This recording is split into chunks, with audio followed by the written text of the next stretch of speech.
para el Centro de Investigaciones en Educación y para la Escuela de Ciencias de la Educación y para la Universidad Estatal a Distancia. Es un placer compartir este espacio.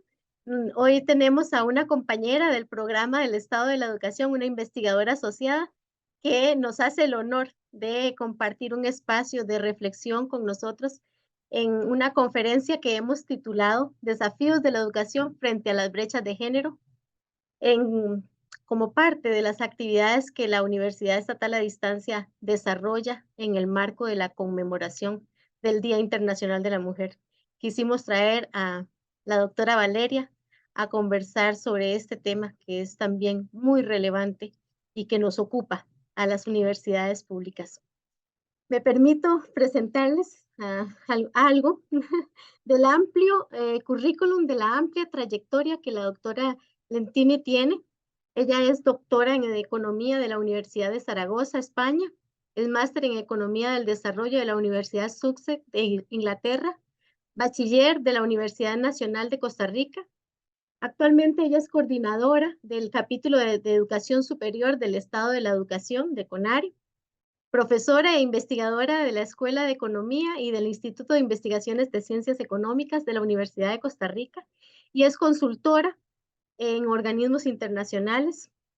Ella tiene muchos 2 años y un poco más de experiencia en investigación, en temas de economías y también desarrollando proyectos para países de América Latina.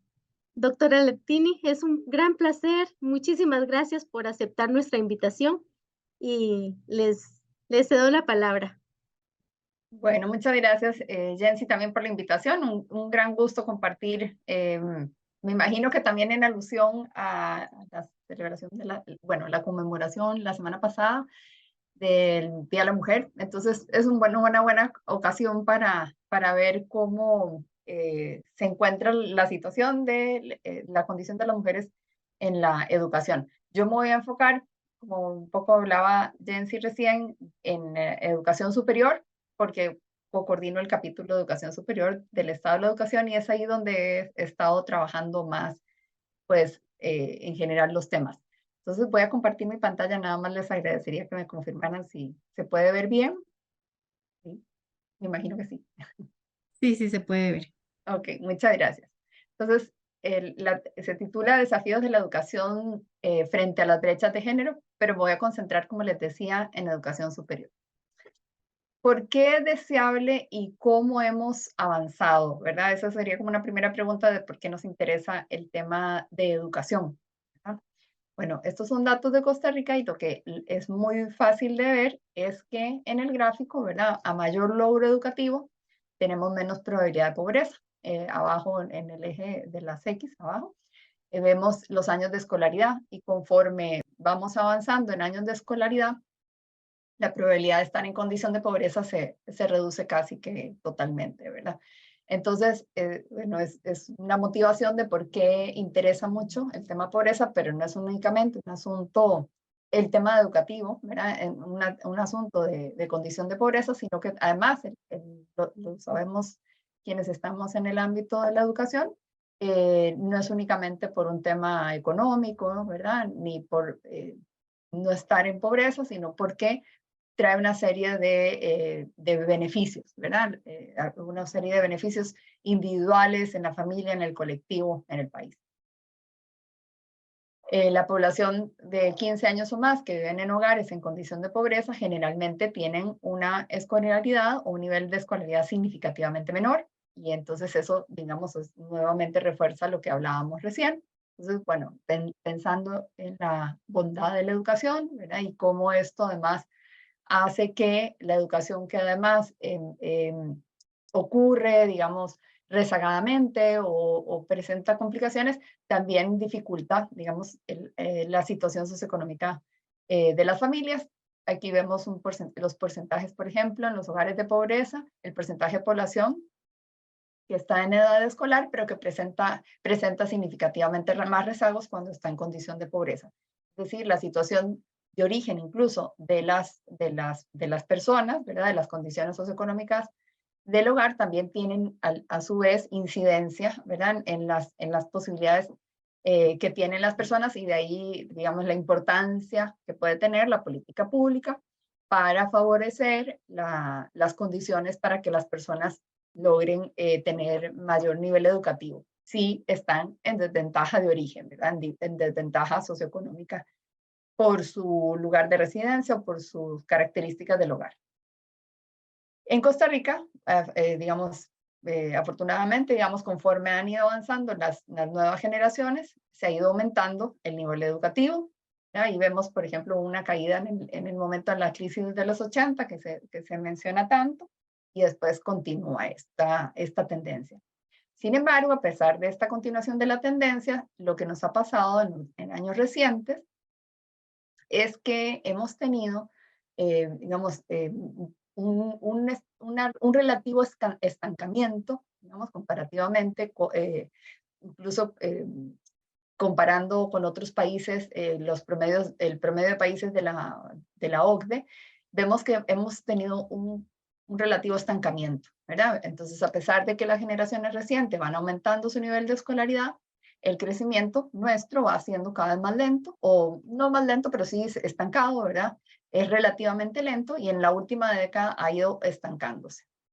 En parte, digamos, debido a las dificultades para crecer en ciertos grupos poblacionales, ¿verdad? Que accedan a la educación superior. Hay un tema ahí de accesibilidad, ¿verdad? La importancia que tiene, por lo que decíamos hace un momentito, de si las condiciones de origen son después facilitadas o ayudadas, digamos, por la política pública, por becas y cuestiones que permitan, digamos, nivelar la cancha. Es decir, personas de bajo nivel socioeconómico, de origen de bajo nivel socioeconómico, o con nivel educativo más bajo de sus progenitores. Y porque ya está estudiado, digamos, que progenitores de nivel educativo más bajo está asociado, digamos, a dificultades del nivel educativo de hijos e hijas, y es por eso la importancia de nivelar la cancha. Y a veces una combinación, digamos, de factores, ¿verdad? También puede ocurrir, pero ese es, digamos, el estado de la situación, ¿verdad? Hay un repunte ahí al final de esa línea negra, pero digamos, llevamos un par de años, varios años ahí, que no está creciendo, digamos, a los ritmos que crece en países más desarrollados. Bueno, un primer requisito para acceder a la educación superior es completar la educación secundaria, ¿verdad? Es un requisito básico. Y en la última década, el incremento, el logro en secundaria ha ido aumentando. Y ha ido aumentando, pero más que el nivel o la velocidad en la que ha ido aumentando el acceso a la educación superior, lo cual impone un reto. Digamos, es una buena noticia que haya mayor logro educativo en secundaria, pero, digamos, no estamos aprovechando tal vez ese logro en secundaria para aumentar el acceso a la educación superior. En 10 años, por ejemplo, la cantidad de personas de 18 a 24 años de edad, que es donde uno logra, donde uno, digamos, suele medir, o en el estado de la educación solemos medir por convención internacional, digamos, casi siempre se mide de esa forma, cuántos han completado la secundaria. Vemos que en 10 años pasó de 46% a 60%. Eso es una buena noticia. Pero por su parte, en cambio, en el caso de acceso a la educación superior, pasó de 29 a 34. Ven que el ritmo no fue, digamos, tal cual, ¿verdad? Fue un salto, sí, pero fue menor. Y la línea azul es lo que indica, además, la cantidad de población joven que por cuestiones demográficas va disminuyendo. Esa línea de abajo, vemos que va disminuyendo demográficamente la cantidad de personas en esas edades, y a pesar de que mejora el logro en secundaria, no hemos, digamos, logrado aumentar enormemente o, digamos, en la misma velocidad el acceso a la educación superior. Y ahora entonces vamos a empezar a desagregar y ver qué pasa, cuál es la situación entre hombres y mujeres, un poco por lo que hablábamos inicialmente que íbamos a abordar en esta presentación. En particular, las mujeres en países desarrollados, también en América Latina, vean los datos de arriba son de América Latina, y en Costa Rica han ido en general ganando más años de educación que los hombres. Ahora estábamos hace un ratito hablando a nivel agregado, era como hombres y mujeres han ido mejorando su acceso a a la educación y han ido ganando más años de educación, pero eso ha ocurrido incluso en mayor medida en el caso de las mujeres. Y ese fenómeno lo estamos viendo no solo en Costa Rica, sino en América Latina y en varios países desarrollados. ¿Cómo empezó a ocurrir esto en el caso costarricense? Bueno, aquí lo que tenemos en este gráfico es la cantidad de hombres y mujeres de 25 a 34, que digamos que si hubieran continuado la formación y la educación como está planeada en primaria, en secundaria y después la educación superior, podríamos medir a ver qué pasa a los 25 a 34 años si tienen estudios universitarios o estudios superiores. Y lo que fue pasando, digamos, aquí tenemos desde 1987, es que si bien inicialmente hombres y mujeres estaban muy parecidos en acceso a la educación superior, por ahí de los 90 empezamos a ver que se despegan, ¿verdad? Y más mujeres que hombres empiezan a acumular más nivel educativo. Si lo comparamos con otros países desarrollados, eso sucedió antes, ¿verdad? Este es un gráfico que tomé de una economista que trabaja mucho temas de género, bien interesante, Claudia Golding, y Golding presentaba este paper en 2015 donde decía que eso que yo me mostraba recién, que nos ocurrió a nosotros en los 90, ya por ahí, de esa separación, digamos, y donde las mujeres empiezan a acumular más nivel educativo, ocurrió en los años 60 en Estados Unidos. Este es el caso de Estados Unidos. Bien, entonces las mujeres han empezado a tener una ventaja, ¿verdad? Que se ha ido expandiendo en la proporción que asiste a la educación superior con respecto a los hombres. Y en realidad esto se manifiesta en todas las regiones. Acá agregué la periferia en las regiones que no son la región central, por cuestiones de hacer más simple el cuadro, ¿verdad? Pero generalmente esto es lo que se observa. Y pongo en el cuadro 2010 y 2020 para ver qué ha pasado, digamos, en el lapso de una década, ¿verdad? Y vemos que completaron la secundaria, por ejemplo, en el 2020 un 70% de las mujeres contra un 57% de los hombres en la región central. También observamos una ventaja en las regiones fuera de la región central, 60-50, ¿verdad? Y el acceso a la educación superior, de nuevo, resultó ser mayor entre mujeres, tanto en la región central como fuera de la región central, ¿verdad? Entonces, por decir algo, algo muy simple, ¿verdad? Fuera de la región central, solo el 23% de los hombres accede a la educación superior. En el caso de las mujeres es el 30%. En ambos casos son bajos, pero es aún más bajo en el caso de los hombres. A pesar de estos avances, ¿verdad? Que esto lo podríamos, hasta aquí vamos bien, decimos, bueno, ha habido avances, más bien la brecha ahora ha sido al revés, ¿verdad? Más mujeres están acumulando mayor nivel educativo. Hay desigualdades que persisten, ¿verdad? Porque ahora vamos a empezar a desgranar un poco estas diferencias, ¿verdad? Y hay particularidades de las mujeres con educación superior.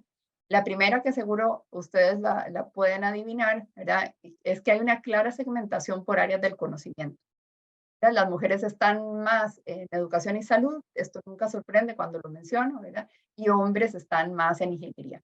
Este gráfico que está aquí son datos de la UCR, pero no es distinto a lo que estaríamos viendo en otras universidades. De hecho, tenemos de varias universidades. Dejé el de la UCR porque tiene como más dispersión de tipos de carreras y entonces nos hace más fácil ver las diferencias, ¿verdad?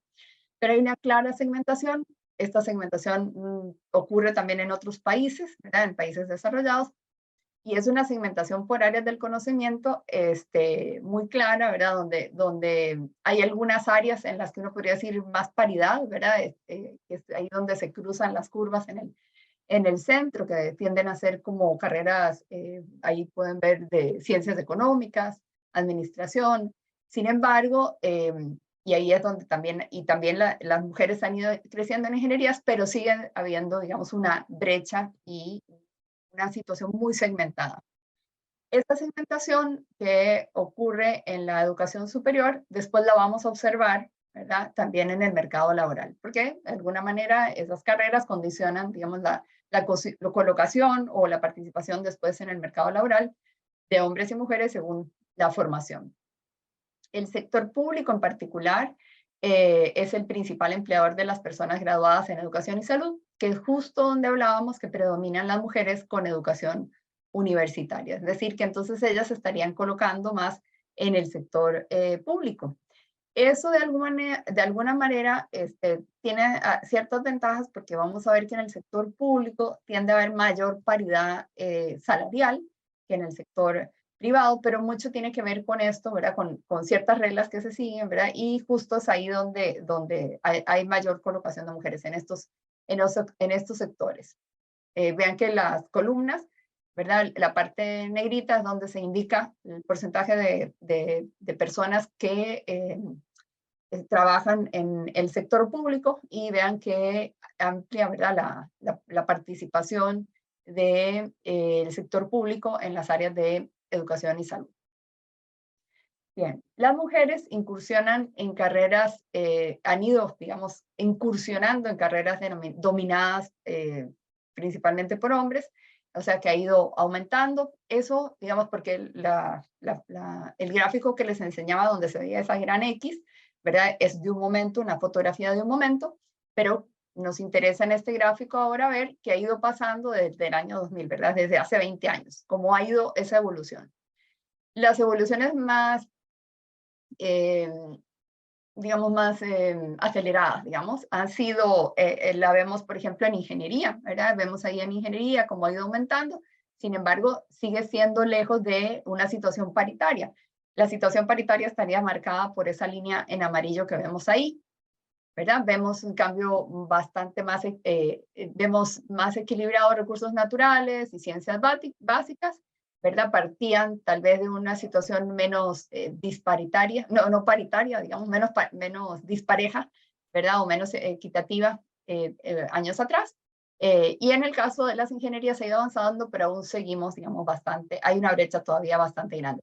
En computación, por ejemplo, vemos una brecha que más bien se ha ido como ampliando, porque si bien en el 2000 veíamos unos niveles un poquitito bajos, estos niveles aún se redujeron más para el año 2020. Esto es información de títulos de grado, ¿verdad? Que sería bachillerato y licenciatura, en las universidades tanto públicas como privadas. En el 2019, por ejemplo, el 30% de los títulos de grado se dieron en áreas de ciencias, tecnología, ingeniería y matemática, por sus siglas en inglés, y la mitad eran mujeres, pero era básicamente porque estaban colocándose en el área de salud, que es ahí donde ustedes pueden ver, y hablábamos hace un ratito, que es donde se concentran más las mujeres, en salud y educación. Solo que en salud, el gran grueso, digamos, de participación de las mujeres está en enfermería, ¿verdad? En enfermería.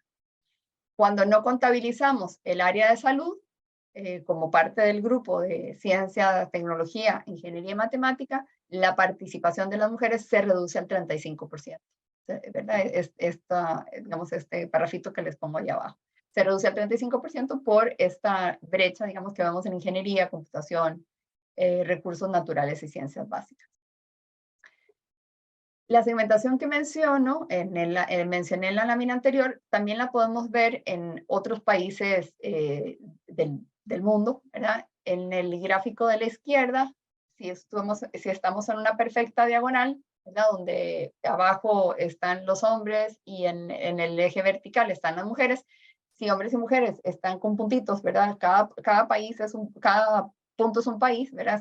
Si viéramos que todos estos puntos están sobre la diagonal, querría decir que los porcentajes son equitativos, ¿verdad? De hombres y mujeres recibiendo títulos de grado a nivel mundial, digamos, en los países, ¿verdad? En cada país. Si el país tiene un 30% de hombres con al menos un título de grado, las mujeres también tienen un 30, y entonces por eso se ubicarían en una perfecta diagonal de 45 grados. Ese es el gráfico de la izquierda.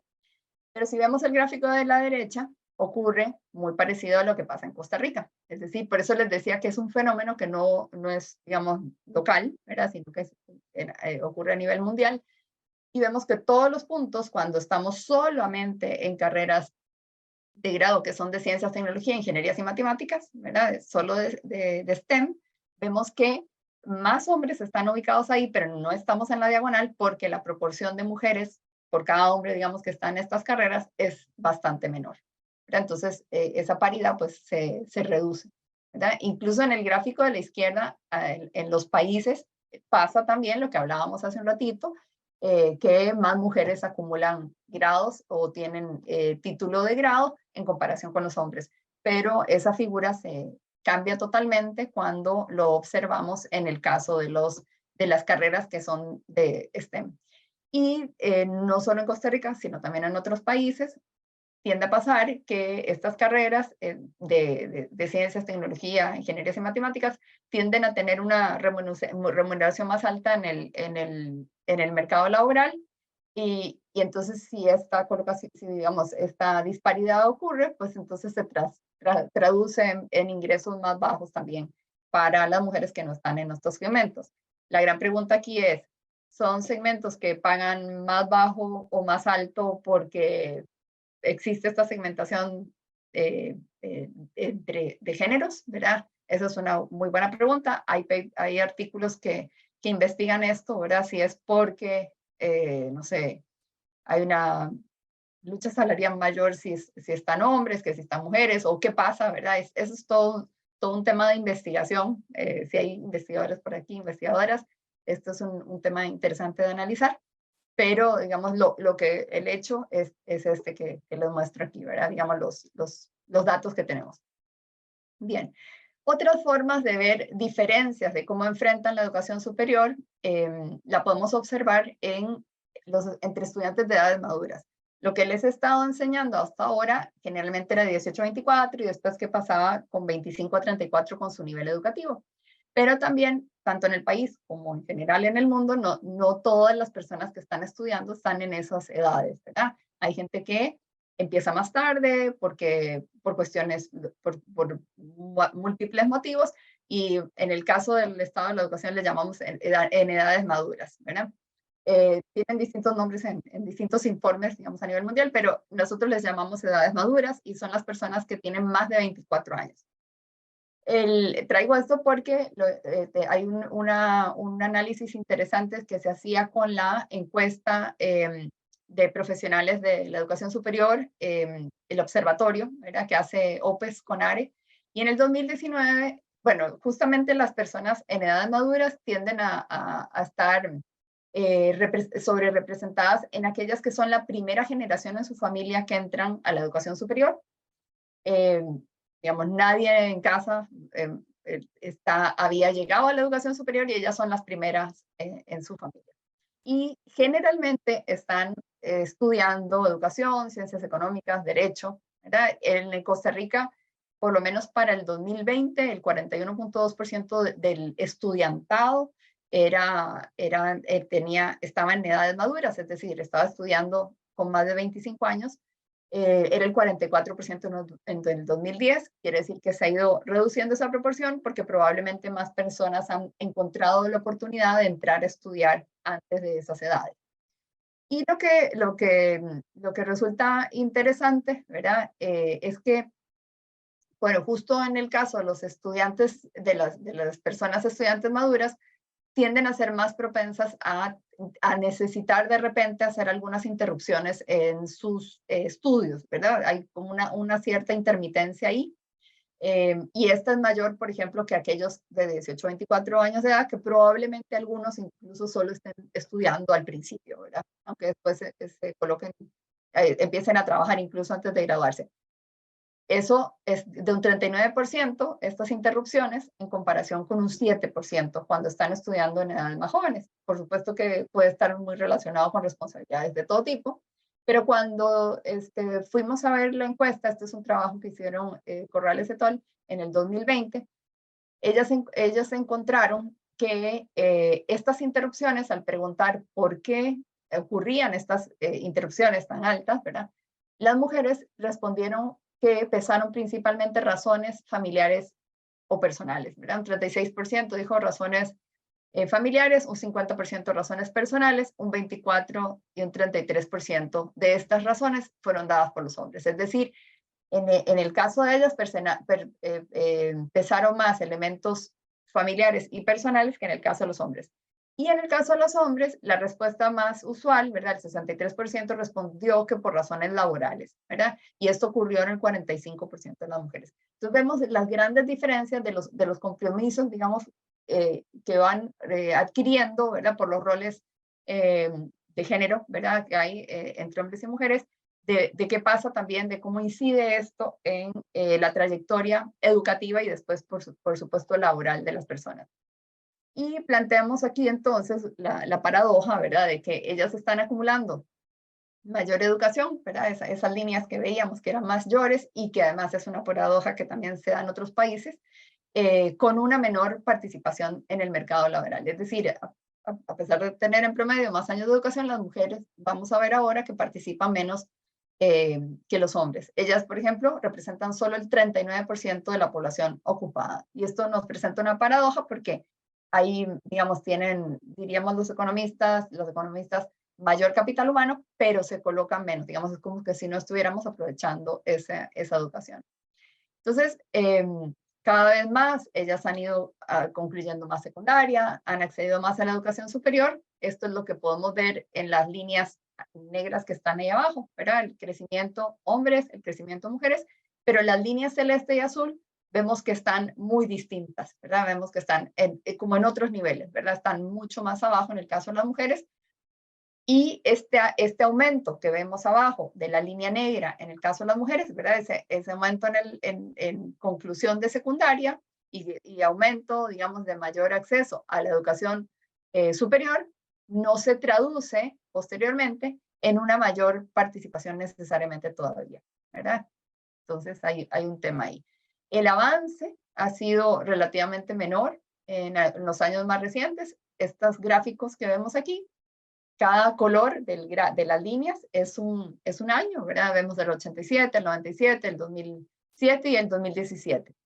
Entonces, del 87 al 97 vemos un salto, ¿verdad? En el caso de las mujeres, de la tasa de participación laboral a distintas edades, por eso vemos como una curva así, ¿verdad? Que sube y después baja. Sube, se estanca en cierto punto y después baja, ¿verdad? Tiene que ver un poco con las edades reproductivas y con los roles que cumplen las mujeres en el mercado, en el espacio doméstico, ¿verdad? De tener más horas de cuidado en comparación con los hombres y asumir, digamos, esas responsabilidades en el hogar y después tiende a bajar. Estos avances se fueron dando más fuertemente, ¿verdad? Del 87 al 97, vemos otro espacio grande del 97 al 2007, pero del 2007 al 2017 vemos que ya no hay saltos tan grandes, ¿verdad? Ya no hay saltos tan grandes. Y en el caso de los hombres, prácticamente esa participación ha sido alta y más alta que la de las mujeres a través de los años sin que haya habido, digamos, grandes variaciones. Y en el caso de la educación superior, que es lo que nos estamos concentrando, es un tema clave, digamos, en el caso de las mujeres, porque la educación superior hace la gran diferencia, ¿verdad?, en la participación de las mujeres en el mercado laboral. Este gráfico, digamos, pone en evidencia esto que estoy mencionando en el sentido de que, si ven la línea de abajo, que es azul, ¿verdad?, es el porcentaje de mujeres que participan en el mercado laboral cuando tiene educación primaria. Si tiene educación secundaria, tiene más probabilidad de participar en el mercado laboral, ¿verdad? En el 2020 ese porcentaje, las mujeres con educación secundaria la participación en el mercado laboral llegaba al 58%. Si solo tienen primaria, su participación es muy baja, es 27%. Y llegan hasta el 76% en el 2020 cuando tienen nivel educativo de universidad, ¿verdad? Entonces, vean las grandes diferencias cuando adquieren mayor nivel educativo. Y en el caso de los hombres, su participación en el mercado laboral, las tres líneas de color están prácticamente juntas. Y eso ocurre porque independientemente del nivel educativo que tengan, ellos participan en el mercado laboral. ¿Y por qué estoy hablando de la participación en el mercado laboral? Bueno, tanto en Costa Rica como en el mundo, ¿verdad? La principal fuente de ingreso de los hogares, la principal es el trabajo, ¿verdad? Es el trabajo. Hay otras fuentes, claro, hay transferencias, hay rentas, quienes puedan tener rentas, hay pensión, pero el principal fuente de ingreso en el mundo es el trabajo. Por lo tanto, el hecho de que estemos mostrando esto, después uno, no sé si han oído hablar, ¿verdad? La pobreza tiene rostro de mujer.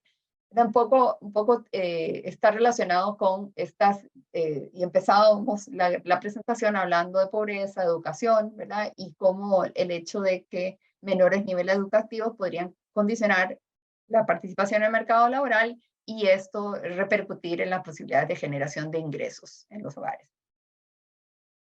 Me devuelvo nada más una cosita para hacer ver, ¿verdad? En el caso de las mujeres, aún las que tienen un nivel educativo más alto, las de nivel universitario, no llegan ni siquiera a la participación que tienen los hombres en un nivel educativo más bajo, ¿verdad? Esto plantea un desafío. Bueno, esto también ocurre en otros países. Me gusta ponerlo en perspectivas para que veamos que nuestros problemas a veces no son tan originales, ¿verdad? Son muy parecidos a los que estamos teniendo en otros países y eso tal vez no es para tranquilizarnos, sino más bien como para pensar, bueno, que a veces que están haciendo otros, ¿verdad? Y dónde estamos avanzando, cuán lejos o cerca estamos de lo que ocurre a nivel mundial y qué oportunidades plantean nuestros avances o nuestras posibilidades locales. Esto que vemos acá es el caso, por ejemplo, de América Latina como un todo, ¿verdad? Cerca del 2020. De nuevo, los hombres son las columnas azules, independientemente del nivel educativo. Siempre tienen una alta participación en el mercado laboral y en el caso de las mujeres, aumenta conforme aumenta el nivel educativo. Esto ocurre, digamos, en América Latina. Vean, en educación superior, hace un ratito les hablaba de alrededor de un 70 y, me voy a volver porque no lo recuerdo, 76%, y en el caso de América Latina, con educación superior completa, 80% y 70% con superior incompleta. Bueno, y esta cuestión, ¿verdad? De la participación en el mercado laboral aumentando, ¿verdad? Con el nivel educativo, y por eso hacía el énfasis de superior completa o superior incompleta, por esto, porque las mujeres cuando tienen educación superior, una vez que tienen el título es donde observamos el gran salto, ¿verdad? En la participación en el mercado laboral. No significa que con poco nivel, sin haber concluido la educación superior no se diferencian, ¿sí? En realidad sí se diferencian. Si tienen estudios superiores y no se han graduado todavía, tienen una condición superior de posibilidades. No digo superior, sino, digamos, no me malinterpreten, sino tienen una probabilidad mayor de colocarse en el mercado laboral que si no tienen educación superior. ¿Verdad? Pasa, por ejemplo, del 48% al 65%, casi el 20% de diferencia. Pero una vez que obtienen el título, ¿verdad? En economía decimos que el título es como una señal de que yo he pasado por un proceso en el que me gradúo y en el que ya tengo algo que dice que yo tengo esa credencial. Una vez que esa señal se da, en el caso de las mujeres vemos también otro gran salto de casi 20 puntos porcentuales. Bien interesante, ¿verdad? La gran diferencia que hace la titulación. Aunque solo acceder a la educación superior ya da una enorme posibilidad, ¿verdad? Una enorme posibilidad con respecto a no tener ni siquiera nada de educación superior. Y en términos del desempleo, ahí vemos que también hay una mejora en la situación cuando las mujeres tienen educación superior con o sin título, pero la gran diferencia es en la participación en el mercado laboral. Al mismo tiempo se observan entonces algunas brechas en distribución de tiempo, ¿verdad? Del tiempo de las mujeres y de los hombres. Estamos hablando del trabajo, entonces estamos hablando de trabajo remunerado, ¿verdad? Porque también está el trabajo en casa, que es un trabajo, solo que es no remunerado. Y aquí vemos entonces estas grandes brechas que responden y explican en parte qué es lo que está pasando con esa participación en el mercado laboral. A la izquierda ven la participación de hombres y mujeres en trabajo de tipo remunerado. Este es un trabajo que esta investigación la hizo Pamela Jiménez. Y en el caso en el gráfico a la derecha vemos el trabajo no remunerado, donde la línea negra son las mujeres, ¿verdad? Y ahí es donde hay una mayor asignación del tiempo, ¿verdad? En comparación con los hombres. Y acá hacía yo un cálculo de las horas diarias promedios de trabajo no remunerado a partir de las encuestas de hogares en 2019 con y sin educación universitaria. Cuando las mujeres tienen o no tienen educación universitaria, en realidad están utilizando su tiempo en trabajo doméstico no remunerado 3 veces más que los hombres, ¿verdad? Y cuando tienen educación universitaria, es un poquito menos del doble. Siempre están dedicando más que en el caso de los hombres, pero digamos que estas brechas se reducen un poco. No se eliminan, pero se reducen. ¿Y por qué podríamos pensar que están ocurriendo esta serie de situaciones, ¿verdad? Y planteábamos una paradoja y todo eso. Bueno, hay hay bastante literatura sobre esto. Tal vez yo voy a tomar esta de Marcus et al. Del 2015, que además es tomada de un trabajo que hizo JPAL en 2023. Y digamos que las normas de género, que tal vez las más fáciles de pensar son las que están en el ámbito social, ¿verdad? De los roles que juegan los hombres y las mujeres en la sociedad. Pero lo que me parece muy interesante del planteamiento de estos autores es el tema de que estas normas de género, ¿verdad? Y voy a decir normas entendidas como esas reglas informales no dichas, ¿verdad? Que imponen ciertas expectativas sobre cómo me voy a comportar, ¿verdad? Sobre cómo me veo y qué es lo que voy a hacer, cómo me voy a comportar, y que dependen del género. Y estas normas, ¿verdad? No ocurren solo a nivel de la sociedad, sino también a veces en el ámbito personal, ¿verdad? En lo personal, cómo yo internalizo esas normas y cómo yo misma actúo, ¿verdad? En función de cómo debería actuar una mujer, ¿verdad?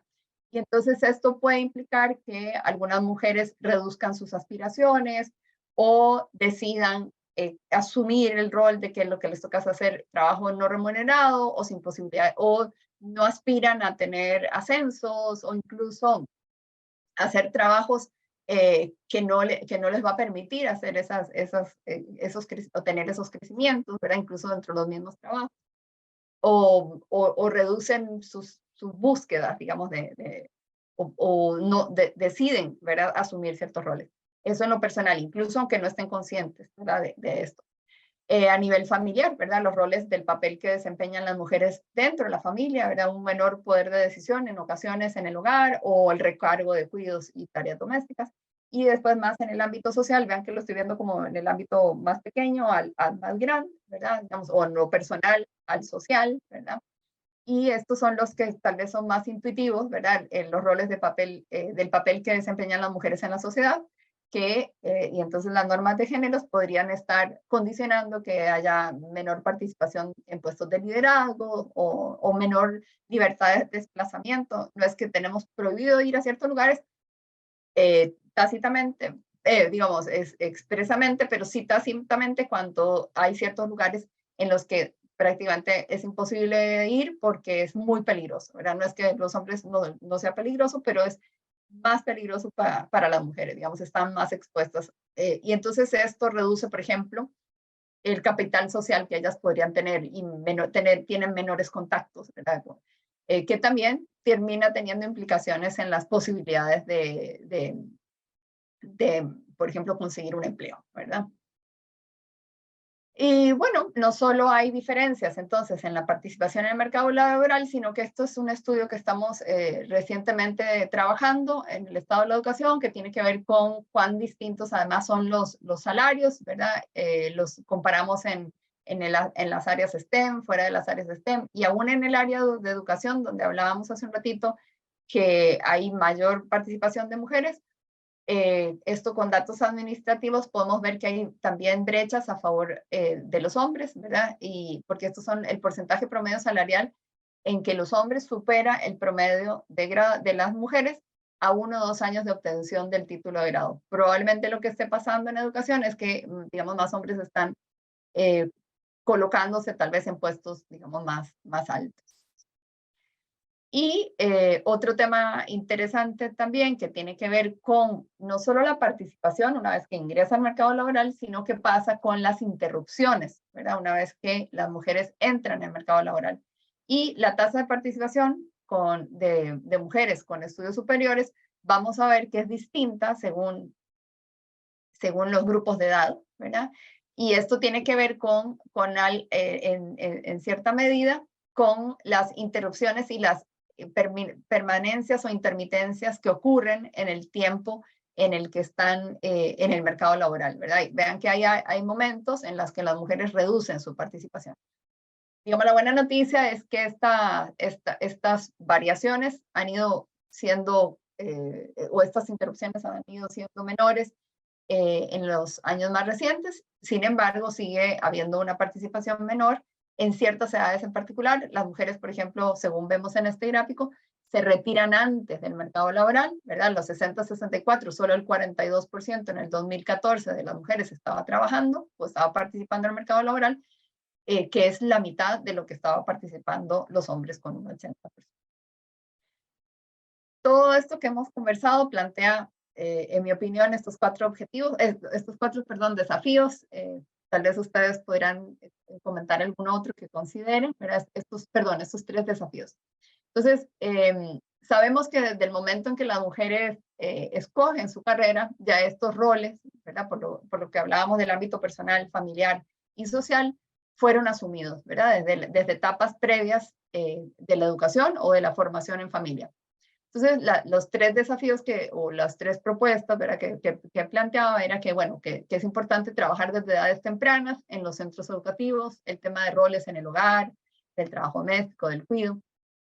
Y los sistemas educativos deberían tener el compromiso importante y la responsabilidad, y tienen la oportunidad, que es lo más importante, para balancear las diferencias en el ámbito en el que se desarrollen, ¿verdad?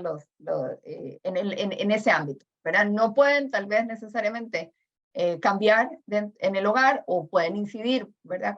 Dentro de los centros educativos, pero es en el ámbito del centro educativo donde existe esa oportunidad, digamos, porque estamos hablando hoy del ámbito educativo.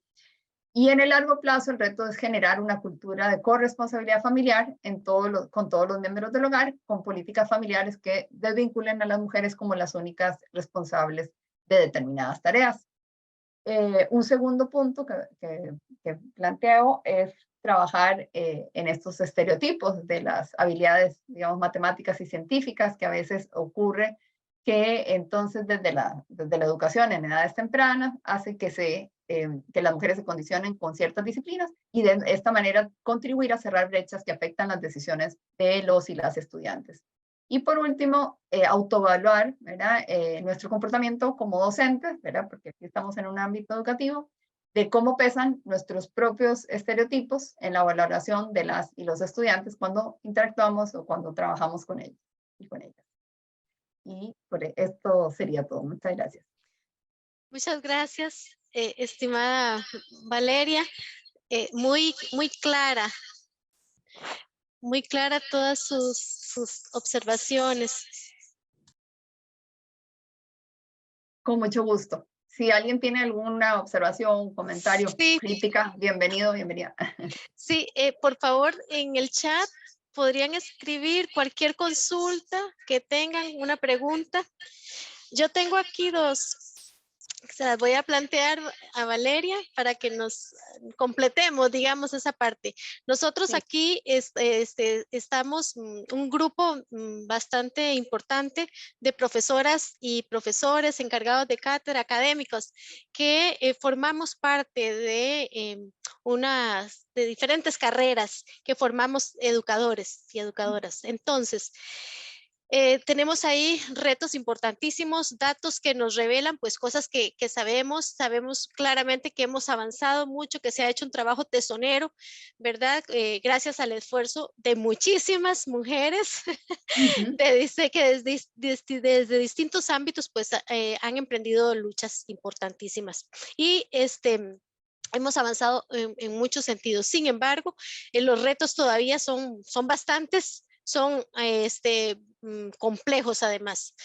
En el campo puramente de la formación de docentes, ¿cuál nos recomendaría a ustedes? ¿Cuáles cambios importantes cree usted que deberíamos hacer? ¿Qué estrategias podemos utilizar para que estas personas graduadas de carreras de educación puedan contribuir de mejor manera a cerrar esas brechas, puedan contribuir de mejor manera a superar algunos de los problemas que tenemos claramente identificados, romper con esos mitos. ¿Qué podríamos desde las escuelas, desde las universidades, hacer en los procesos formativos de profesionales que se van a graduar y van a estar por lo menos 30 años influyendo en los procesos educativos en nuestro país? Esa sería, digamos que una primera planteamiento. Y un segundo tiene más que ver, tal vez, con la parte de, ya usted mencionó algunos, pero nos interesa también porque, pues, en el Centro de Investigaciones en Educación realizamos mucho trabajo, especialmente colaborativo con otras unidades y con carreras para profundizar en temas, problemáticas que interesa abordar. Entonces, ¿cuáles serían algunos puntos importantes, sensibles, sobre los cuales sea valioso poner la mirada, profundizar mediante procesos investigativos para contribuir una vez más, pues, a este cierre de brechas que tanto nos interesa? Gracias, Valeria. No, muchas gracias por las preguntas. En realidad son muy buenas preguntas y no sé si voy a tener muy buenas respuestas, porque es un gran desafío. Un poco lo que uno busca es aquellas medidas, ¿verdad?, que se toman y que se ha demostrado que tienen algún efecto, ¿verdad?, un poco un impacto, ¿verdad? Porque lo mínimo básico sería como que estemos conscientes de que existen estas normas de género, ¿verdad? Y en ese sentido, ¿verdad?, de estar conscientes de que existen estas normas que nos regulan en el ámbito personal, ¿verdad?, en el ámbito más familiar, incluso, o en el ámbito social, esa conciencia y esa claridad, ¿verdad?, ya es un gran paso. Y lo digo como con tranquilidad de que ese es un mínimo básico, ¿verdad? Porque hay una serie de intervenciones que se han hecho en algunos países en los que se ha probado, ¿verdad? Hay un trabajo muy lindo que se hizo en la India, que podría decir, bueno, es que tan lejos, ¿verdad? En el que el hecho de dar información, ¿verdad?, sobre las normas, ¿verdad?, que nos condicionan un poco, o problematizarlo, digamos, en el aula, ha tenido efectos para los hombres y para las mujeres, ¿verdad? Porque aquí es un tema de cómo se posiciona, ¿verdad?, estas diferencias, tanto en los hombres como en las mujeres, no solo en las mujeres, ¿verdad? Nada hacemos porque vivimos en sociedad, ¿verdad? Entonces, ese es un primer elemento que podría aportar, pensando en que hay evidencia de que hacerlo visible ha tenido un impacto. Mencioné el caso de la India, pero este tipo de programas también se ha trabajado en otros lugares. Si tuvieran interés, les puedo pasar algún tipo de literatura, porque, digamos, me quisiera basar más en lo que hay evidencia de que ha tenido un efecto. Otros elementos que han tenido, otras intervenciones que han tenido efecto, ha tenido que ver, por ejemplo, con roles, ¿verdad? Con la cuestión de roles. Hay algo, hace poco salió una publicación bien interesante en China, de nuevo, estoy hablando porque tenemos pocas evaluaciones de impacto de intervenciones locales, por eso tengo que referirme tal vez a la literatura más internacional, pero que está bien interesante, ¿verdad? De qué pasaba cuando las que estaban dando la clase de matemáticas eran mujeres, ¿verdad? Qué pasaba con el rendimiento y la autoeficacia, ¿verdad? Y la percepción que tenían las estudiantes mujeres cuando eso ocurría, ¿verdad? Sin que fuera en detrimento del desempeño de los hombres, ¿verdad? Entonces, estos roles de mujeres en ciertas áreas donde ellas están, digamos, teniendo menor participación cuando después escogen la carrera, puede ser también un área interesante.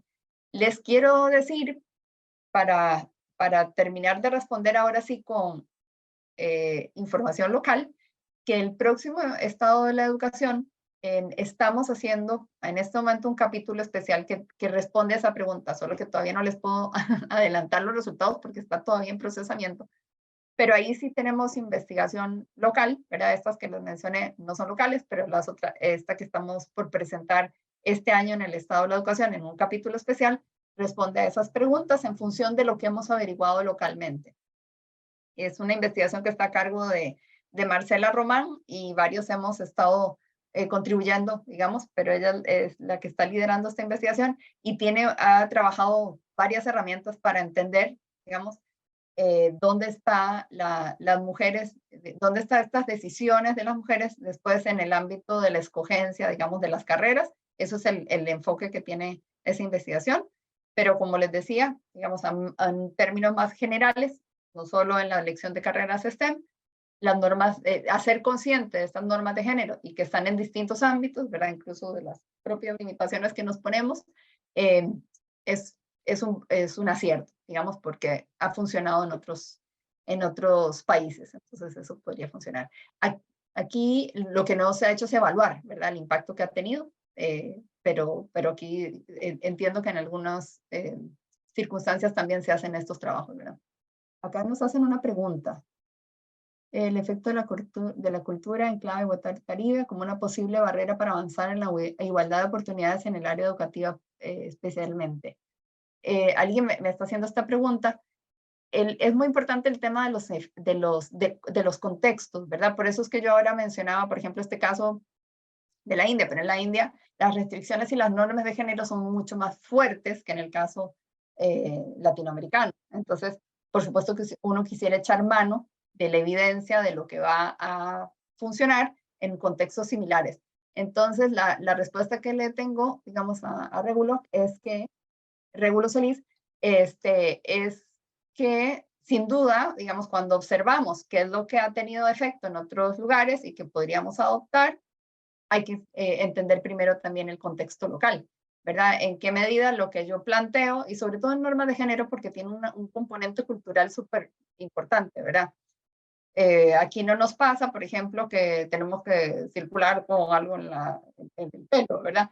Pero lo que sí nos pasa es que hay lugares extremadamente peligrosos o que en el caso costarricense incluso muy fuertemente las mujeres dedicamos muchísimas más horas al trabajo doméstico que los hombres. Entonces anda alrededor de tres veces la cantidad de horas que dedican los hombres. Entonces hacer conciencia de esto ya es un avance. Creo que alguien más dejó una preguntita por aquí.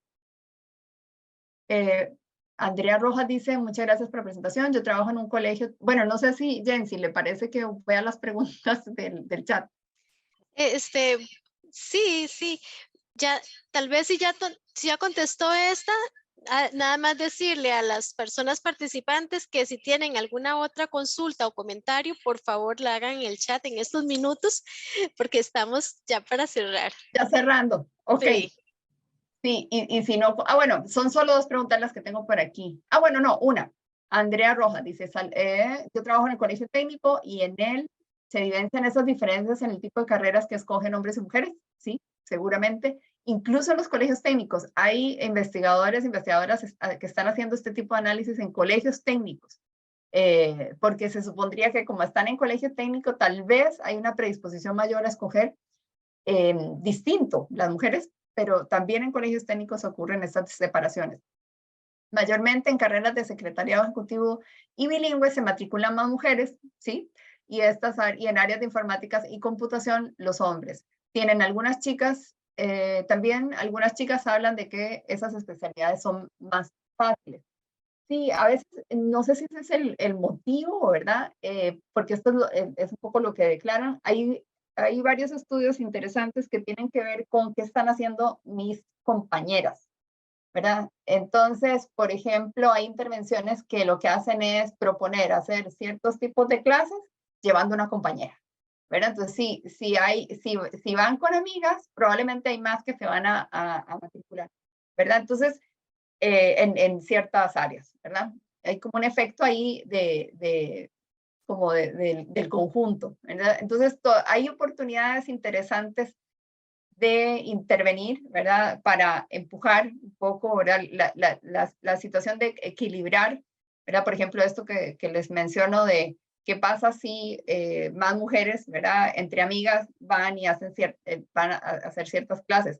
O cómo de repente establezco una cuota de intentar que más mujeres o les o les planteo, digamos, posibilidades de informática y computación. Hay ciertas intervenciones también donde estas no son de colegio, sino más bien de capacitaciones fuera del colegio, en las que se proponía que una vez que terminaban la capacitación, era capacitación para el trabajo, se les daba una mejor carta de recomendación si nunca faltaban, por ejemplo, ¿verdad? Entonces, las mujeres que tenderían a faltar más por cuestiones de cuidado o tenían más responsabilidad doméstica, buscaban las alternativas, o en la familia buscaban alternativas para que ellas no tuvieran que faltar, ¿verdad? Entonces, hay ciertos detalles que se pueden buscar, ¿verdad? Y tal vez mi propuesta es también como que ustedes como docentes a la vez están experimentando y teniendo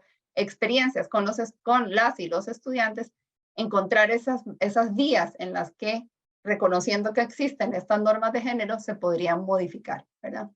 Por aquí dice, interesante ver cómo la escogencia de carrera de las mujeres tiene que ver también con el estudio, con el cuidado, educación, salud. Es súper interesante, Silvia Mora, que dice esta observación. Y también se está estudiando mucho eso, ¿verdad? Tienden a ser como carreras de cuidado, dicen, ¿verdad? Lo cual refuerza la necesidad de desligar el género con los estereotipos de roles familiares sociales. Totalmente de acuerdo, Silvia. Y es cierto, hay varias investigaciones que van a eso. Tenemos otra de Sareli, voy a leerla yo. Justamente hay mucho que podemos hacer desde la educación para equilibrar la situación, pero lamentablemente desde el mismo sistema educativo se refuerza la brecha. Este es un ejemplo de una conversación en un examen de mi hijo, en que la mujer está haciendo el oficio doméstico y el hombre paseando divertidamente en el carro. Y entonces ella nos presenta una fotografía de un examen donde parece que es de inglés, en donde tenemos ahí los roles bien marcados y entonces de esta manera es un contraejemplo, ¿verdad? De cómo estamos reforzando esta división social por género que tanto daño nos ha hecho, digamos, en términos de esa igualdad que deseamos y que necesitamos. Bueno, yo creo que hasta aquí hemos cumplido con el cometido que teníamos de abrir, sobre todo estas conferencias tienen el propósito de abrir, digamos, una línea de reflexión, de recordarnos, porque ya nosotros tenemos, por lo menos desde el Centro de Investigaciones en Educación, tenemos ya bastante tiempo de estar con el tema de género, ¿verdad? Trabajando y recordar como esta importancia, reflexionar. Y muchísimas gracias, doctora Lentini, por todos sus aportes. A los compañeros y compañeras de las diferentes instancias de la universidad y de la Universidad de Costa Rica, que veo algunas colegas que están por allí. Muchas gracias por acompañarnos esta tarde y a seguir trabajando sobre este tema. Esperamos con ansia desde este nuevo informe del estado de la educación, que sabemos que va a venir bien nutrido en ese sentido. He tenido la dicha de participar en algunos talleres de validación y viene bien nutrido en este tema tan importante y necesario. Muchas gracias y que tengan una feliz tarde. Muchas gracias, doctora Lentini. Muchas Hasta gracias, luego. Jensi, y excelente el ejemplo de Sareli. No ser cómplices de reforzar estereotipos, eso sería, ¿verdad? Esa es una de las estrategias. Exacto. Bueno, que Gracias. disfruten de la tarde. Muchas gracias. Igualmente, hasta luego. Hasta luego.